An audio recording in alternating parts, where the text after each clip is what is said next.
Un o'r ffigurau pwysicaf i chi ei wybod yn eich busnes yw'ch pwynt adennill costau. Y pwynt adennill costau yw'r pwynt lle bydd eich costau a'ch incwm yn gyfartal. Bydd unrhyw beth werthwch chi uwchben y pwynt adennill costau'n golygu eich bod chi'n gwneud elw. Unrhyw beth o dan hynny a byddwch chi'n gwneud colled. Fallwch chi ddefnyddio'r pwynt adennill costau i greu rhagamcan gwerthiannau, oherwydd mae'n dweud wrthych chi faint mae'n rhaid i chi werthu i dalu'ch holl gostau gan gynnwys eich gorbenion. Mae cyfrifo'ch pwynt adennill costau'n rhywbeth y byddwn ni'n ei drafod yn y modiwl yma, a hefyd yn y modiwl prisio ar gyfer elw. Gadewch i mi eich tywys drwy'r broses.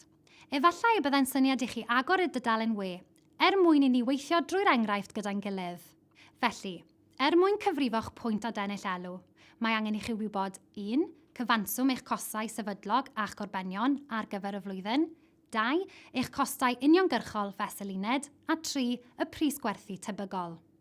Yn gyntaf, rhaid i chi weled faint o gyfraniad y mae pob uned yn ei wneud i gyfanswm y costau sefydlog. Byddwch chi'n gwneud hyn drwy dynnu costau uniongyrchol pob uned o'r pris gwerthu. Yn ein henghraifft ni, mae hynny'n 2 bunt o gostau uniongyrchol o bris gwerthu o 6 ffint, sy'n golygu bod pob uned yn cyfrannu 4 punt. Rhan nesaf gwaith cyfrifo yw rhannu cyfanswm y costau sefydlog a'r cyfraniad.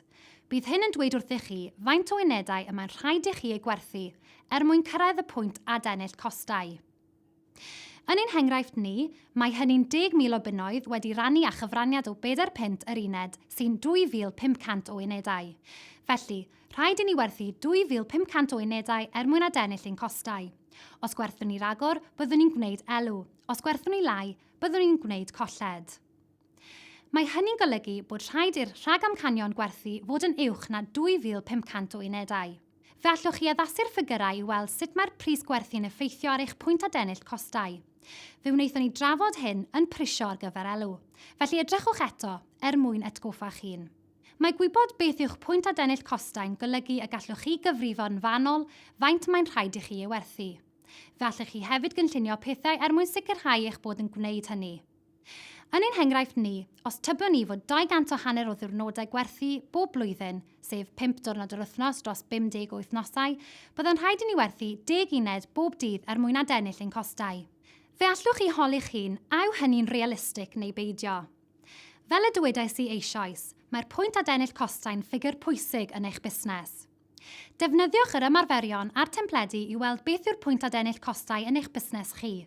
Bydd hynny'n help mawr i chi.